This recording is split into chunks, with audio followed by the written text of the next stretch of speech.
이제 지난 시간에 1절에서 7절까지는 우리 권세자들에게 복종해야 한다는 가르침을 받았어요. 참 이제 이 부분에 대한 이해가 쉽지는 않아요. 권세자들에게 복종해라는 권세자가 누군지는 우리는 분명히 알고 있기 때문에 그래요. 그리고 지금 한국 사회에 만연해 있는 이 권세자들에 대한 신자들의 그 태도, 반응 이것이 분명하기 때문에 이 말씀이 쉽지 않아요. 그런데 인간에게 우리가 1절에 7절까지 말씀에서는 권세자들에게 우리는 어떻게 되는가? 신자들은 복종해야 한다. 이렇게 바울은 우리에게 가르쳐요. 인간에게 세우신 모든 권세가 그것은 그냥 저절로 본인이 취득하고 사람들이 모아져서 사람들의 힘에 의해서 세워진 게 아니라는 거예요. 그거는 하나님께서 세우신 것이기 때문에 그렇다. 하나님께서. 특히 국가의 질서는 그걸 다스리는 사람이 어떻게 다스리냐에 따라서 한 국가가 형성되면 국가 안에서 일어날 수 있는 여러 가지 악한 것들이 있어요. 그 악한 것들을 최대한 누를 수 있고 질서를 잡을 수 있도록 세우신 게 권세예요. 하나님이 그 권세를 세우셨어요. 그런데 그 권세를 제대로 감당을 하게 되면 그거는 바른 일을 한 거예요. 그런데 그 권세를 제대로 감당하지 못하면 그것에 대한 책임은 어떻게 합니까? 그 우리가 신경 쓸 바가 아니라는 거예요. 왜? 하나님이 세우셨으니까. 우리가 중간기 시대에도 역사를 쭉 보면은 하나님께서 세우시고 하나님께서 폐하셔요.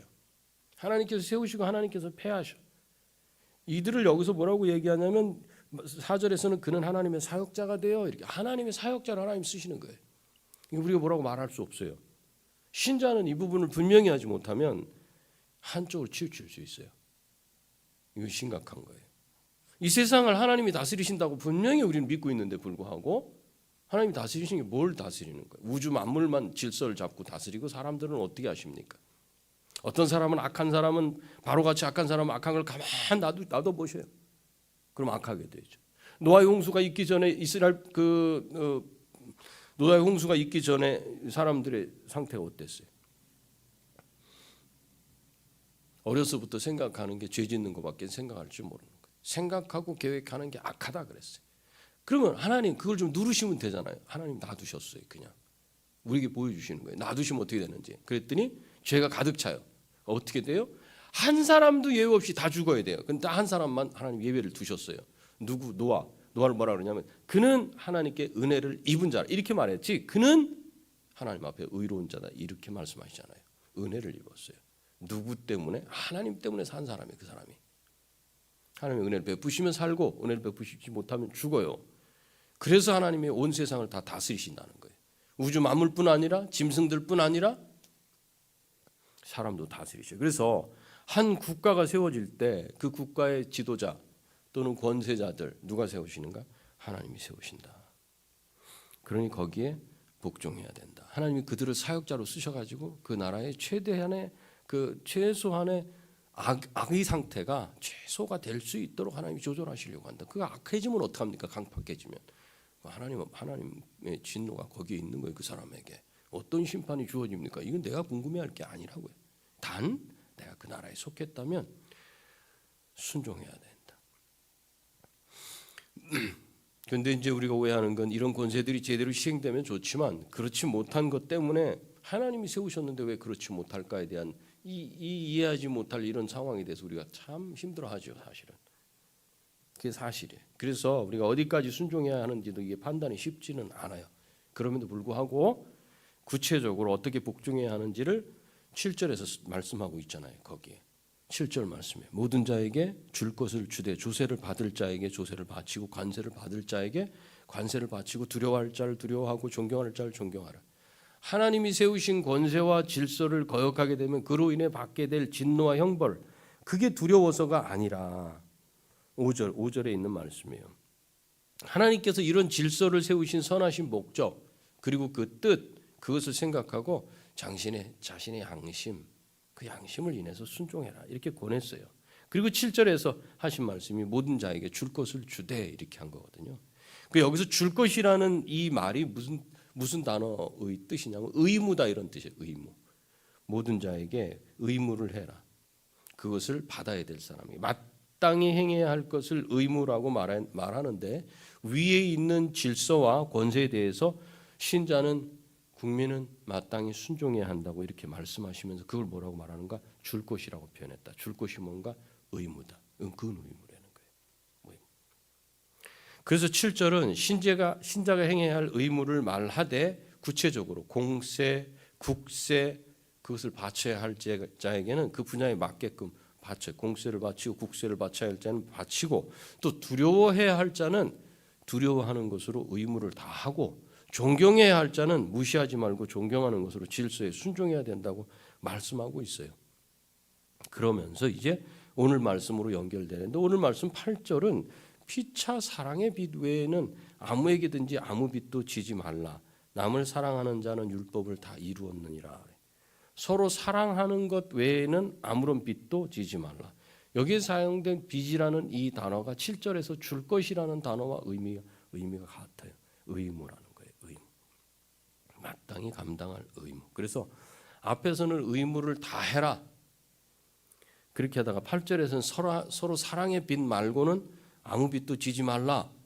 갑자기 의무를 다 하라고 권세자들에게 의무를 다해라, 복종해라 이렇게 말해놓고 여기서 사랑의 빚 말고는 지지 말라 그러니까 연결이 안 되는 것 같이 보이지만 여기 나타난 이 단어 빚이라는 단어가 의무라는 단어로 똑같이 쓰인다면 앞에 부분하고 똑같이 같은 맥락에서 이해할 수 있다는 거예요. 즉 마땅히 감당해야 될 의무, 권세에 대해서 그 다음에 마땅히 감당해야 될 의무, 누구에 대해서? 다른 사람에 대해서. 이 두 가지가 연결되는 거죠. 우리는 이 땅에서 살면서 우리가 속한 국가와 사회와 가정의 질서에 대해 마땅히 지켜야 하는 의무를 따라 살아가게 돼 있어요. 이거 중요해요. 신자에게는. 가장 작게는 가정이에요. 가정에 속해서 누구? 남편과 아내 사이, 부모와 자녀 사이, 형제와 형제 사이 지켜야 할 의무가 있어요.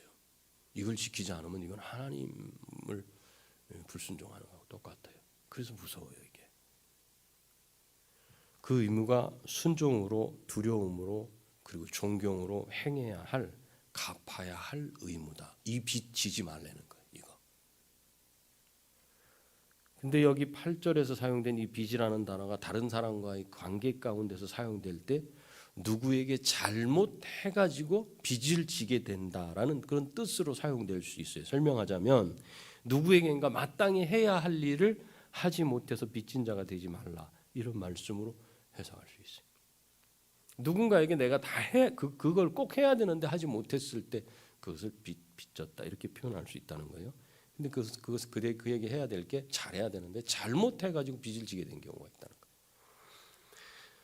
그래서 7절에서는 신자들이 감당해야 될 의무들을 말하고 있고 8절에서는 마땅히 감당해야 할 의무를 다 하지 못해서 빚지는 일 이걸 얘기해요.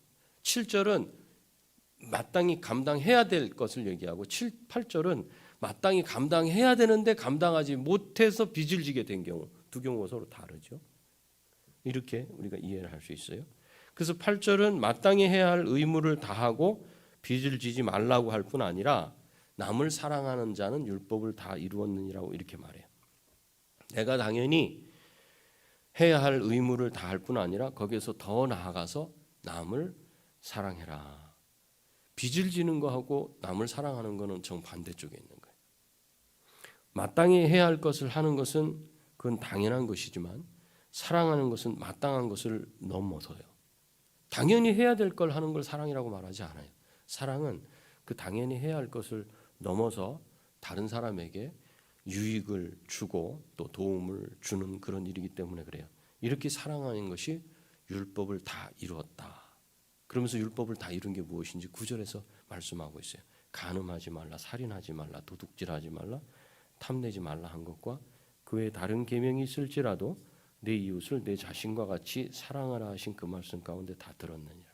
간음하는 것, 살인하는 것, 도둑질하는 것, 탐내지 말라고 한 것뿐 아니라 다른 어떤 계명이 있다 해도 내 이웃을 내 자신과 같이 사랑하라 하신 그 말씀 가운데 다 들었다. 그 이유가 뭔가 10절에 사랑은 이웃에게 악을 행하지 아니하나니 그러므로 사랑은 율법의 완성이다. 이렇게 말씀해요. 사랑은 이웃에게 유익을 줄 뿐 악을 행하지 않아요. 우리가 앞에서 사랑을 얘기하면서 내 마음까지 다 들어가야 사랑이 아닙니까? 이렇게 했어요. 그렇죠? 근데 우리는 이 마음을 뺀다 그랬어요. 마음을 빼고 누군가를 사랑한다고 뭔가를 베풀고 이렇게 할 때 베푸는 행동이 먼저 들어갔을 때 이 마음에 악이 들어갈 수는 없어요. 내가 누구를 향해서 10만 원을 줘가지고 그 사람이 그 가난한 것을 도우려고 이렇게 하면서 아유 이거나 먹고 그냥 죽었으면 좋겠다 이렇게 하는 생각까지는 잘 들어가지가 않아요. 행동으로 먼저 나와서는. 그래서 사랑은 이웃에게 유익을 줄 뿐 악을 행하지 않는다. 자기를 희생하면서까지 다른 사람이 유익하기를 바라는 그 사람이 다른 사람에게 악을 동시에 행할 수는 없다는 거예요. 우린 이게 동시에 되질 않아요. 그래서 다른 사람에게 선을 베풀 때도 그것을 우리가 내 마음이 다 들어가지 않는다 해도 그것이 선이요 사랑이라고 성경은 이렇게 우리에게 말하는 것은 내가 행동으로 옮겨지게 되면 바뀌게 돼 있어요. 우린 착각하기를 내 마음까지도 다 선해져야만 다 진심이 전심이 돼야만 내가 뭔가를 베풀 수 있는데 내 마음이 움직이지 않아서 참 이거는 주고 싶지만 줄 수가 없어. 이건 하고 싶지만 할 수가 없어요. 고치고 싶지만 고치고 싶지 않아. 이것을 같이 갖고 가지 말라 그랬어요. 원체 완악하다 우리는. 완악해서 이 두 개가 같이 딱 맞아져 가지고 움직이기는 이건 너무 감정적이다. 그게 아니라 먼저 행동부터예요. 행동. 그래서 성경에서는 무엇을 하지 말라는 계명을 보면 다 한결같이 다른 사람에게 악을 행해요. 뭐뭘 하지 말라 그 내용에 보면 상대방에게 악을 행하는 내용을 하지 말라고 다 묶어놨어요. 반대로 성경에서 뭘 해라라고 하는 이 계명은 이 명령은 다른 사람을 향해서 유익하게 하고 선하게 하는 일들인 걸 알 수 있어요. 이게 두 개가 반대가 돼요. 그렇기 때문에 사랑하는 것은 악을 행하지 못하고 사랑하는 것은 악을 행하지 못해요. 사랑하는 것은 악을 행하지 못하고 남을 유익하고 선하게 대할 수밖에 없는 것이고 율법이 뭘 원하는가? 그걸 원하는 거예요. 악을 행하지 말아라. 그러니까 그것을 하고 있기 때문에 율법이 원하는 것을 하고 있기 때문에 사랑을 하면 뭐가 된다? 율법을 완성하는 것이 된다. 율법을 이루는 것이 된다. 그래서 고린도전서 13장에서도 보면 무례히 행하지 아니하며 자기의 유익을 구하지 아니하며 성내지 아니하며 악한 것을 생각하지 아니하며 불의를 기뻐하지 아니하며 진리와 함께 기뻐한다. 무엇이? 사랑이. 그리고 이제 11절 12절로 가보면 11절에 또한 너희가 이 시기를 알거니와 자다가 깰 때가 벌써 되었으니 이는 이제 우리의 구원이 처음 믿을 때보다 가까웠습니다. 12절 밤이 깊고 낮이 가까웠으니 그러므로 우리가 어둠의 일을 벗고 빛의 갑옷을 입자. 너희가 이 시기를 알거니와 이렇게 말씀하고 있어요. 지금 우리가 살아가는 시대가 어떤 시대인지 우리가 다 안다는 거예요. 그렇게 말하면서 자다가 깰 때다 이렇게 말해요. 자다가 깰 때. 그것을 12절에서는 밤이 깊고라고 말해요. 밤이 깊으면 자야죠. 그런데 밤이 깊었다는 건 무슨 뜻이냐면 이제 날이 밝아오고 있다는 거예요. 날이 밝아오면 잠에서 깨어야 돼요. 이것은 무엇을 얘기하냐면 우리가 믿고 구원을 받았을 때 그때보다도 더 구원이 가까워져 있는 때다라는 걸 말해요. 다른 말로 하자면 우리가 믿고 구원을 받았을 때 역시 어두운 때였어요.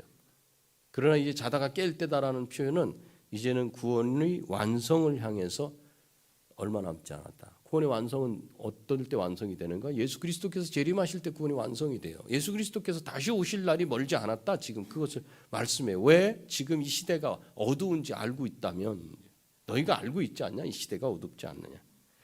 그러면 이런 때 신자는 어떤 자세로 살아가야 하는가? 12절 끝에 어둠의 일을 벗고 빛의 갑옷을 입자.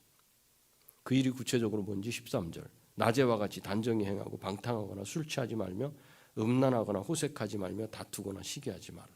이 단정히 행한다. 이것은 방탕함, 술 취함, 음란함, 호색함, 다툼, 시기하지 않는 것을 말해요. 그게 단정히 행하는 거예요. 그게 낮에와 같이 행하는 거예요. 더 구체적으로 이렇게 행하는 삶을 14절에서는 오직 주 예수 그리스도로 옷 입고 정욕을 위하여 육신의 일을 도모하지 말라. 결국은 정욕을 위하여 육신의 일을 도모하는 것. 단정히 행하는 것은 자기의 욕심을 따라 마음에 가는 대로 살지 않는 걸 말해요. 자기가 원하는 일을 하지 말고 예수 그리스도께서 원하시는 일. 하나님의 백성과 자녀로서 자라가야 할 부분에 관심을 더 두고 살아라.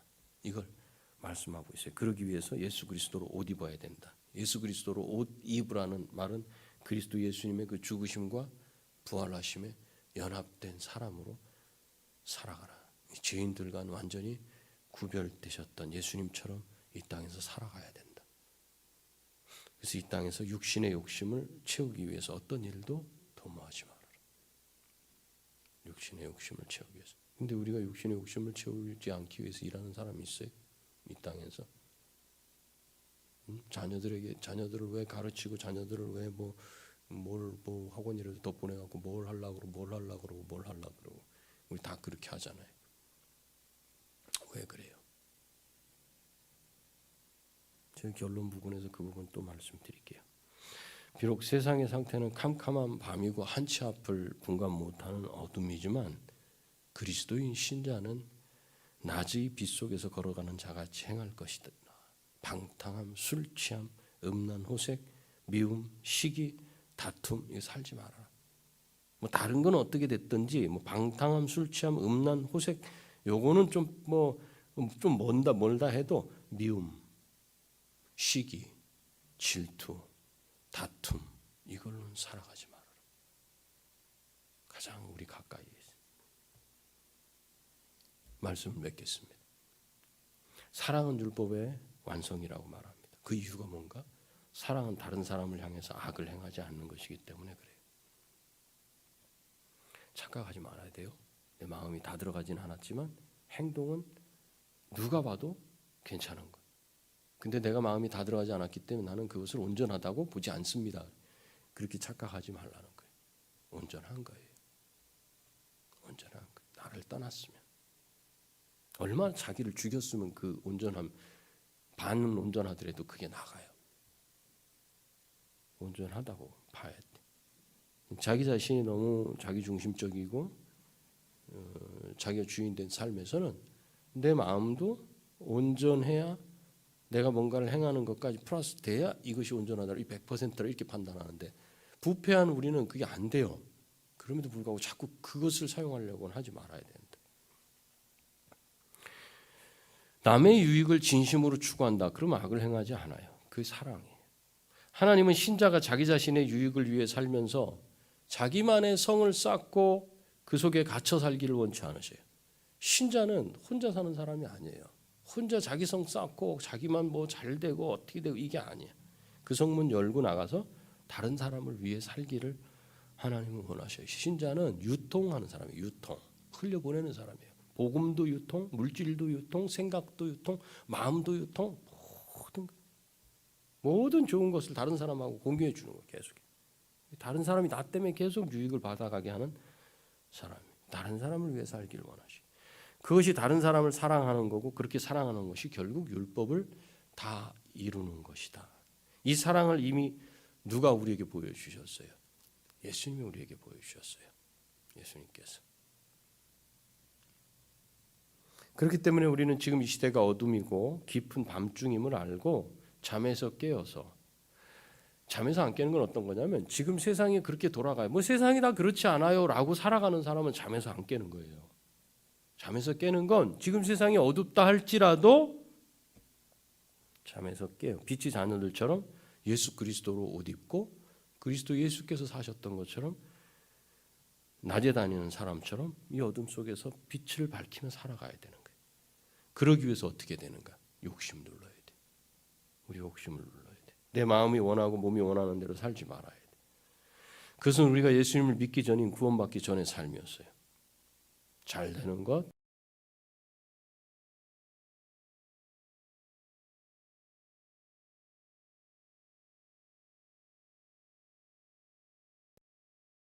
들려봤으면 좋겠어. 주님 좀 여기 좀 꽉 좀 차게 좀 해주세요. 근데 이제 맷집이 좀 제가 생겨야 될 거 아니에요. 그죠? 다 감당할 수 있을 정도로 감사한 거예요. 지금 제가 여러분들을 1대1로 2대1로 만날 수 있는 그 시간적인 여유나 건강이 허락돼. 감사해요. 요 맷집이 좀 재피어지면 하나님 이제 보내주셔요. 그래 채워질 거예요. 그런데 크게 되는 거, 몇 부로 늘려지는 거, 그냥 또 뭐 예배당 증축하는 거, 잘 되게 하는 거, 유명해지는 거, 이런 것과 같은 꿈은 기독교인이 꾸어야 할 꿈이 아니에요. 크게 되고 돈 많이 벌게 되고 잘 되는 것이 그래서 하나님의 이름을 널리 알리는 길인 것처럼 이렇게 포장되어 있어요. 사실은. 그런데 그렇게 되면 실제적으로 뭐가 안 돼요? 묵상할 시간이 없어요. 묵상할 시간이. 두 번째, 기도가 안 돼요. 말씀을 볼 시간이 어디 있어요? 한번 보세요, 여러분. 지금 생활에서 더 바빠지고 더 분주해져. 계약이 그냥 막 아주 시간대로 탁. 이건 하루에도 막 10건, 15건을 계약을 막 해야 돼. 그렇게 된다고 생각해 보세요. 무슨 틈이 나요? 예배 시간을 마칠 틈이 나겠어요? 말씀을 볼 틈이 나겠어요? 저녁에 가면 집에서 씻고 자기 바쁘고 아침에는 새벽같이 나오기 바쁜. 쉽지 않죠.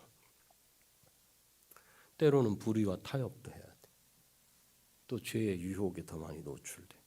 그러다 보면 이런저런 흠이 달라붙어. 지저분한 것들이 달라붙어. 그러면 이 어둠의 세대의 빛으로 살기는 어려워져요. 이 부분은 좀 우리가 실제적으로 생각을 좀 깊이 해봐야 될 부분이에요. 그죠? 제가 여기까지만 할게요. 이 이야기는. 근데 여러분 분명히 아셔야 돼요. 이 땅에서 신자가 살아가는 모습이 어떤 모습이 진정 하나님 원하시는 모습인지는 한번 생각을 해봐야 되겠다. 이제 곧 우리의 구원이 완성될 때가 가까이 오고 있어요. 그것은 지금 이 시대가 깊은 어둠 속에 있다는 것을 통해서 알 수 있어요. 어둠이 깊어지면 어디로 간다? 새벽으로 간다. 날이 밝아진다. 어둠이 깊어지면. 지금 여러분들이 지금 이 어둠이 깊은지를 발견할 수 있는가? 이게 문제지. 깊어요? 어둠 어때? 이 시대가 어둠이 깊습니까? 아직 밝아요? 그걸 볼 수 있어야 돼요. 그래야 바로 다음이 뭔지를 알 수 있어요. 이제 우리는 오실 주님을 맞이할 준비를 해야 합니다. 그것은 어둠의 일을 벗어버리고 빛의 갑옷을 입는 것입니다. 빛의 갑옷을 입는다. 우리의 주인이 그리스도라는 거예요. 그리스도께서 내 주인이 되시고 나를 죽이는 거예요. 계속. 내 몸이 나를 주장하지 않게 해야 돼요. 내 몸이 나를 이끌어가도록 하면 마땅한 도리인 오늘 말했던 빛, 이것을 행하지 못해. 그래서 빚지게 돼요. 의무를 행하지 못해. 남을 사랑하기보다는 미워해요. 시기해요. 질투해요. 그래서 남에게 빚을 지게 돼요. 그러면 어떻게 되는가? 로마서 8장 13절 찾아보세요. 로마서 8장 13절.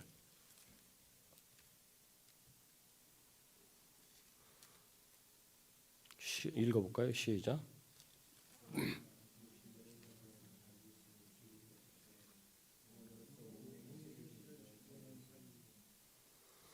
네, 육신대로 사는 거예요. 그게 육신대로. 육신대로 살면 반드시 죽을 것이로되. 몸의 행실을 죽이면 몸의 행실이 뭐예요? 자기 마음이 원하는 대로 가는 거예요.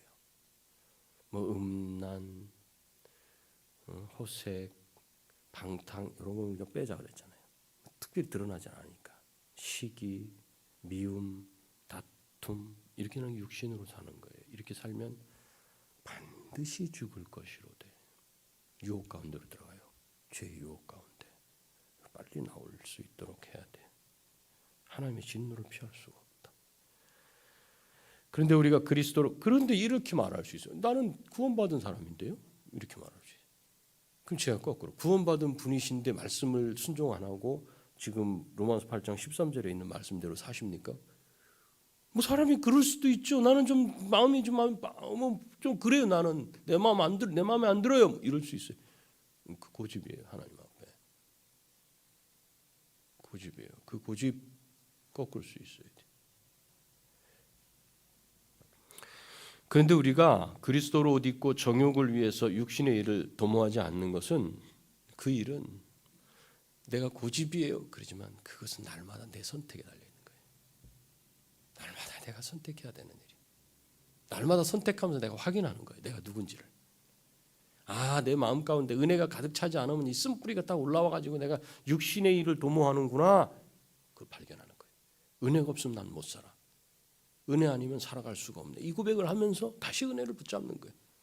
은혜를 붙잡는다는 게 뭡니까? 말씀을 보고 그 말씀에 있는 대로 내가 살아가려고 발버둥 치는 거죠. 그리고 확인하게 되는 거예요. 내가 지금 어떤 길을 선택하고 살고 있는지. 그래서 신자는 항상 몸이 원하는 길에 들어갈 위험이 있음을 알고 있어야 돼요. 이 시대가 어둠이기 때문에 그래요. 지금 이 시대가 어둠이기 때문에. 그리스도 예수님의 죽으심과 부활하심으로 연합되어 있음을 기억하면서 새로운 삶을 살아가는 거거든요. 어둠 속에서 새 삶을 살아요. 이게 어두운 거예요. 어려운 거예요. 밝으면 그냥 자연스러워요. 그죠? 근데 어둠 속에서는 빛을 비춰갖고 한 발짝 한 발짝을 디뎌야 되니까 이 부자연스러워요. 불편해요. 부딪히기도 하고 잘못 들어가기도 하고 넘어지기도 하고 그래요. 그래서 좀 어려워. 그래서 이 세대를 본받지 않고 삶 속에서 삶으로 하나님께 예배드리며 날마다 12장에서 말했잖아요. 그 마음을 새롭게 할 때 우리 주님이 내 마음을 변화시켜 주는 거예요. 결국 우리의 마음이 변화돼 가지고 하는 거예요. 내가 고집 부린다 그랬죠. 이거 말씀을 안 따르고 고집 부리고 이렇게 하고 고집 부리고 뭘 안 바꾸는 거예요. 지금 마음을 꽉 쥐고 있는 거예요. 하나님 건드리지 않으셔요. 내가 인격적으로 하나님 앞에 그 마음을 내놓고 하나님 제가 잘못했습니다. 두 손 들기 전까지는 하나님이 그 마음 건드리시지 않아요. 그걸 혹시 여러분 내 마음조차도 내가 꽉 붙잡고 있을 테니까 한번 열어주세요. 하나님은 그렇게 강하게 이렇게 하시잖아요. 네가 네 마음을 내려놔라. 못하겠어요 주님. 알겠다. 좀 시간이 좀 더 지나야 되겠다. 그래서 푹 배추가 확 절여져야지 뭘 하잖아요. 배추가 살아있으면 어떡합니까? 소금을 쳐야지 거기다. 죽어야 김장을 할 수가 있지. 그래야 맛이 배고 먹을 수 있는 게 되지.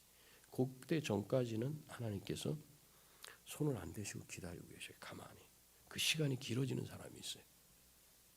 시간이 길어지는 사람. 그래서 주님이 우리 마음을 변화시켜 주실 것인데 내가 삶 속에서 말씀 앞에 나를 꿀릴 때 그래서 내 마음을 변화시켜 주셔서 비록 세상이 어둠일지라도 빛 가운데 걸어가는 삶으로 나를 인도해 주실 것이다. 그걸 믿으시기 바랍니다. 그걸 믿으세요. 어린아이 같은 심령으로 그걸 믿고 주님 앞에 나오셔야 돼요. 우리는 잠시 잠깐 후면 다시 오실 예수 그리스도의 재림을 기다리는 사람들이에요. 그게 낫이에요. 낫. 우리 주님이 다시 오실 때 우리 구원은 그때 완성이 돼요. 그리고 모든 눈물을 그때 씻어 주실 거예요. 우리를 그 품에 안아 주실 겁니다. 애썼지. 그걸 바라면서 이 어둠의 시대 가운데 마땅히 행해야 할 도리를 의무를 행하며 사랑의 빛 우리가 마땅히 해야 될 그 갚아야 될 것 그것을 그대로 갚으며 남을 사랑하고 거룩한 삶, 성결한 삶, 그 삶을 살게 되시기를 축복합니다. 기도하십시다. 좋으신 아버지, 우리를 하나님 자녀 삼으시고 참 불의한 세상 가운데 세상 권세에 또 복종하라고 하시고 하나님이 다스리신다고 말씀하시는데 때로는 믿음이 가지 않아서 흔들리기도 하고 그 마음이 그냥 이쪽 편에도 서고 저쪽 편에도 서고 합니다. 그러나 주님 분명히 잘못된 것은 잘못됐다고 말할 수 있는 자 되게 하시고 어느 쪽에 내 감정이 내 마음이 속해가지고 이리저리 흔들리지 아니하도록 분명히 말씀을 근거로 내가 판단하고 움직일 수 있도록 도와주시옵소서. 이 땅을 살아가는 동안에 우리 주님 말씀하신 것처럼 사랑의 빛 외에는 지지 말라고 말씀하신 것처럼 당연히 내가 행해야 될 다른 사람을 향해 행해야 될 그 의무 행할 수 있도록 하시고 사랑을 행해서 그 사람이 나를 통해 또 우리 주님을 보게 하시고 사랑이 율법의 완성이라고 하셨사오니 내가 다른 사람을 향해서 악을 행하는 훈련을 계속해 나가는 것이 아니라 악을 죽이는 훈련을 해나갈 수 있도록 복을 내리어 주시옵소서.